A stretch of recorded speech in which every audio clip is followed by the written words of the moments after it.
You're trying to stop in between them? Oh, yeah. While they're holding, mallets? Come on, it's giant mallets, and you know that they're unhinged? You're telling me that Daniel Bryan, to that point, had never heard of the Bludgeon Brothers? Are you kidding? Obviously he has, but again, this is fantasy booking right now where they have to, they're like, all right, you're going to stay in the middle of them for like a couple seconds. For like 30 seconds to a minute, you're just stare there. You're going to look around. You're going to go, okay, and then you're going to continue on. It's just dumb. Yeah, it was dumb. But either way, I kind of like where they're going with this. Who's his partner going to be? Please not Shane McMahon. I was thinking The Miz. Pair them together. Well, hold on. So let's go. That'd be interesting. I don't see it because Miz is so ingrained in being a heel. It would be interesting. That's what I'm saying. It, like, have them not work like... Kind of like a Sheamus and Cesaro thing where they didn't like each other at first. I don't know if I would keep them a tag for after this match, but I feel like they can go that route. It wouldn't be The Miz. It wouldn't. Look, I'm just saying. I can tell you who it's going to be. Let's see. You're usually always wrong. So it's going to be Big E. And they're going to do that. They're going to get Big E and Daniel Bryan. They're going to beat the Bludgeon Brothers. No. And then Big E will go on and do his own thing. No, I don't think so. Because in this gauntlet match, hold on. First off, this gauntlet match between Ty Dillinger. Big E, between Big E and Daniel Bryan to start this gauntlet match was awesome. I'm sure it was. Yeah, it was. It was Big amazing. E's super talented, and Daniel Bryan's the best in the company. The two of them did amazing. They killed each other, and it was just awesome. And the whole thing between them was, they were respecting each other, and it was like, you know what, you're pretty good. You got good moves. They were just it was like babyface, ended in a good note, a high note where you're like, oh, you know what? There's no heat between the two of them. That's pretty good. And then Samoa Joe came out, and Samoa Joe is, he's awesome, but he got beat by a 10 count. After that, the Bludgeon Brothers came out and beat the hell out of Daniel Bryan. Now think about it. If you're going off just the story is going to continue from this gauntlet match. The Bludgeon Brothers beat the hell out of Daniel Bryan. That's two guys. He had a great match with Big E. They had that equal respect thing. You know what? And they want to push Big E forward. So you have Big E with Daniel Bryan, and then you just have Big E beat the hell out of Daniel Bryan or something like that. I don't think so. And then also, what aggravates me about this kind of storyline that's going to be obviously happening is that we were just talking about before, Joe, about how amazing the SmackDown Live tag team roster is. And they're now going to be putting together a tag team to face the Bludgeon Brothers, which is why I also think the Bludgeon Brothers are going to win no matter who it is to make them even stronger than they already are. And they did it on Raw. The same exact thing they did on Raw. No, I know. I agree. I'm saying it's stupid. Well, I mean, here's the thing, though. Raw didn't have as much talent as... No, but what I'm saying is, who did you have beat the Bar? Who beat the Bar? Seth Rollins and Jason Jordan. All right. Who were just put together? And then who beat them? The Bar beat them again. Who beat the Bar the second time? Seth Rollins and Jason Jordan? No. No. What do you mean? The Woken Warriors. Oh, yes, you're right. But at least they're doing something. That was two people that they were doing nothing with and putting together. Daniel Bryan, we already know he's not going to be in a tag team match at WrestleMania next year, whereas I could see the Hardy thing staying for a while. It'll be like ECW. Extreme Rules. They'll have Big E and Daniel Bryan. I don't think it's going to be It's not going to be Big E. I just don't see that. I don't know how they do it. I don't know how they do it, but I would love to see a way they pair them together. They have to... The Miz and Bryan? Because also, this was also a plan by The Miz, if you realize. Right when the Bludgeon Brothers get done attacking him, The Miz is up next and just speeds out. That's just because, the whole story is that The Miz was next. No, but I think... So he just let it happen, and then he came out and won. If I was listening to the commentating right, I believe, Corey hinted at it as, this was a plan by The Miz. Which I would believe. No way, because the whole story right now is... no way? Because the Bludgeon Brothers are these unhinged psychopaths. That's their whole thing. But then why would they just randomly attack him just for staring him down? Because they're unhinged psychopaths. Or because maybe there was that whole thing. I mean, I'm sure they're not going to keep up with the storyline, but Daniel Bryan was once part of the Wyatt family, and these guys are part of the Wyatt family. I know they don't stick with storylines. I mean, that's something that they go off of. I think, personally, if I was the team anyone, I don't like the fact... listen, I think it's creative that you're thinking thinking Big E could, branch off, but he's so associated with the New Day, and I think the Miz is such, he's the dastardly heel. He's not going to. I don't see him teaming up with him. I think if anyone, Big E and Daniel Bryan. Yeah, I know. I don't see. I just don't see him branching out of the New Day. He's the New Day guy. I don't see them teaming up together. Just I to see vanquish them being a common forced. foe. I'm seeing them being forced to be put together. Okay, by Paige. She's like saying you want to play all these games. Well, you obviously have not been close to a title shot on SmackDown Live, so you can put I know it's it's creative. You know, I'm not saying it's going to happen, but I think it'd be cool and different because then again, you give the Bludgeon Brothers a win. They get a win over two impressive superstars who obviously aren't really a tag team at all. And then they get squashed by Braun Strowman and a kid. But then I can also see that happening, which could lead to a feud that they're not working together, and then you finally have the feud because you don't need a belt on that feud. As cool as it would be to have a belt on that feud, you don't need it. You really don't. You know what I would like to see would be Samoa Joe teaming up with Daniel Bryan because these guys have a history of knowing each other for 15 years That'd or be so. cool too. That's just a badass team. These guys doing submissions and suplexes. Samoa Joe is just awesome at everything. And what are they doing with him? He's got nothing to do. Let's team up with Brian. Miz, he's doing his reality shows. He's filming movies. Which, if I'm honest, I really thought Joe was going to win this. Yeah, I really thought Joe, because I'm a huge Rusev fan. Yeah, I was going to say, speaking of the winner, we haven't even mentioned it the whole time. Let's keep on continuing this. By the way, you're listening to The Squared Circle on the voice of Nassau Community College, 90.3 WHPC. My name is Justin Greenberg. We're here with Joe Ritter and Dominic Arbolino. We're covering SmackDown first right now, and then we're going to head over to Raw, preview tonight's Raw, talk some WrestleMania 19. We're going to talk about Vader's death and some other crazy stuff happening in the world of professional wrestling. So, where we left off, Samoa Joe was taking on Daniel Bryan. Samoa Joe got eliminated from a 10 count. Out came next was The Miz, but the Bludgeon Brothers, I guess, attacked Daniel Bryan before they could even do anything. So the last participants, which I actually did catch because I got home from work, so I caught The Miz and Rusev being the last competitors, and it was shocking.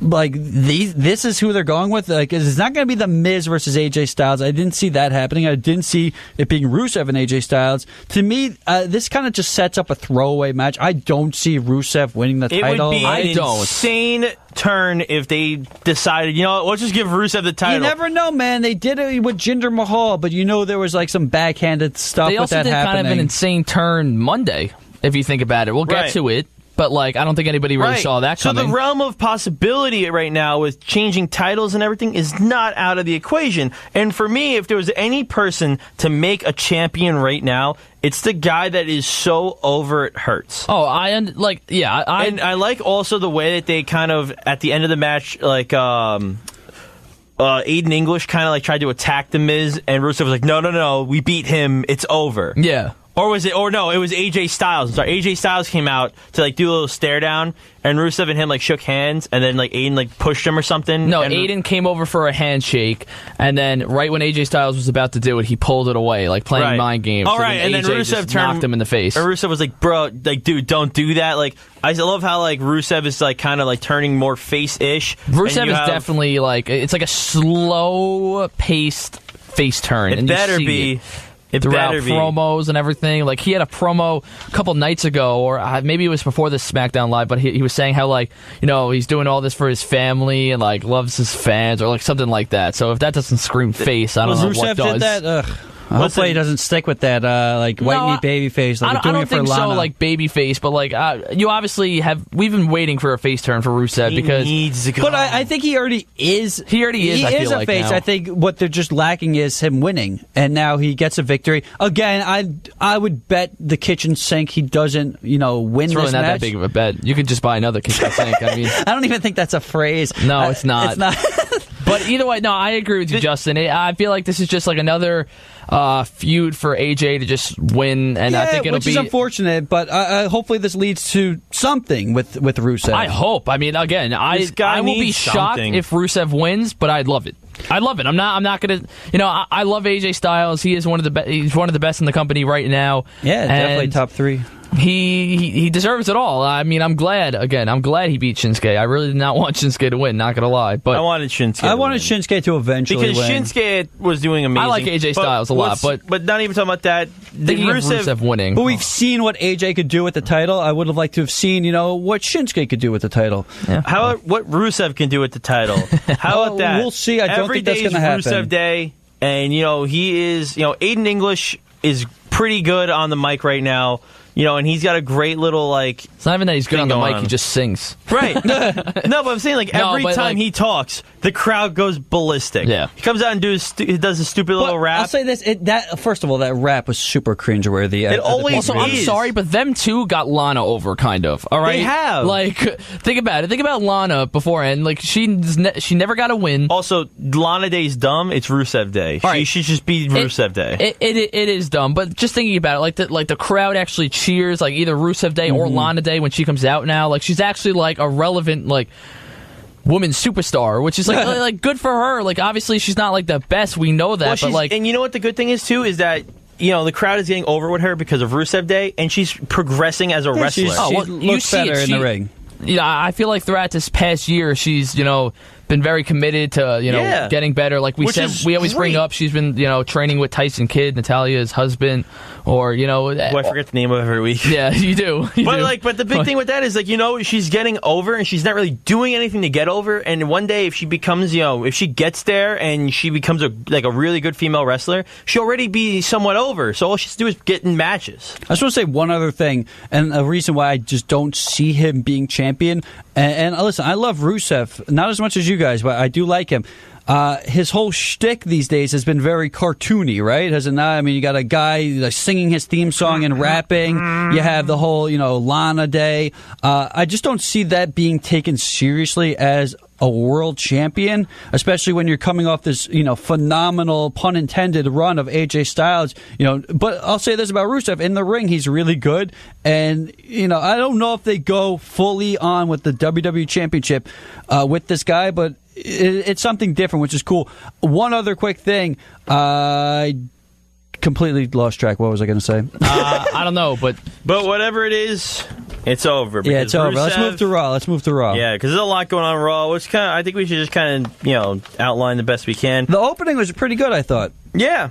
With the whole Ronda Rousey going on. That was awesome. Ronda Rousey that was the best thing she's done. Here's the thing. I want to just explain this right now because this has happened before in the past with Brock, where you have him get suspended, and same with Ronda. Of course. She's going to get suspended just so, because they don't have anything for her right now. You know what's crazy? She's suspended, but she's supposed to be at the Garden. And No, she is. She's doing live shows. Yeah, she's fulfilling her contractual things. That's what they said on Instagram, right? Yeah, she just did a live show, I think either Saturday or Sunday, or if not both. Saturday. But the thing that's funny about this, too, is that, Ronda's suspended and she's still fighting more than Brock. But either way. But no, this is just simply, I love the take on it, that, she's just so fed up with everyone saying that, UFC this, UFC that, but, now she's here, and I love that she got angry. She attacked Bliss. She attacked Kurt Angle, even though Kurt Angle was she attacked the refs. Just and it was really bad. But she either way. She attacked the refs, too. She attacked the refs. Stone Cold. She's coming back. Yeah. Female Stone Cold. But, moving on with this, I think that it's cool because, again, obviously it's something different that we haven't seen in a while, and then also they don't have anything for her right now because they need to get Nia and Alexa over with, which obviously it's going to be Extreme Rules. She'll be back for SummerSlam. There has to be a stipulation for Alexa to win because obviously we've seen one-on-one. Nia has won, so I think that's the way it's going to go. Kendo on a stick. No. Kendo on a stick match? Yeah. Kendo stick on a pole match, you mean? On a steak match. Come on. Come on. We got Mike Adamle version 2 here. And I pulled a Mike Adamle. I forgot what I was going to say before. I remembered it. Angle. Do you think that, back to SmackDown real quick, do you think that match is the main event, or is it another pay-per-view where AJ Styles is not defending it in the last match? Because I don't see Rusev, but I mean, what's going to be the Raw main event? A number one contenders match? The Raw main event would be the number one contenders match. You have to have the WWE fatal 5-way. You have to have WWE Championship. I would hope. Just theoretically, so. I mean, that's the championship. This is a number one contenders match. I think so. I think it will main event. I hope so. I really do. But again, so yeah, we'll see Ronda Rousey at SummerSlam taking on Alexa Bliss, most likely, where I think she will be crowned the champion. I think that is the way to do it. I would say that sounds about right. Hopefully it's Ronda, I think, looked really impressive versus Nia Jax, and I think Alexa Bliss is a much better performer. And I think this is going to be, Ronda's breakout role. I don't know how long she's going to stay in the WWE for. I heard her contract is up right after WrestleMania next year. No, that's not true. It's not? False. It was a multi-year deal. Are you sure? Positive. I'm positive. He is positive, folks. He is positive. Okay, so that's a good thing then, because I don't want to see her leave. No, definitely I think, this is her future career. She's not a fighter anymore. She, got her butt whooped those last 2 fights, so I think this is her calling. How about speaking to a guy who did sign a multi-year deal, who is now the new champion? That's officially signed. Which was the shocker that I was leading to Thank just God. a couple minutes ago. I thought was pretty good. Dolph Ziggler answered Seth freaking Rollins' open challenge, and beat him for the IC title. I mean, followed by a pretty good promo by him and Drew McIntyre. Well, these guys are great, man. I love it because it was so, it was shocking. You really wasn't expecting, nobody was really expecting Rollins to lose. But I love that he was going to lose. It's to Dolph Ziggler because obviously you have Drew McIntyre with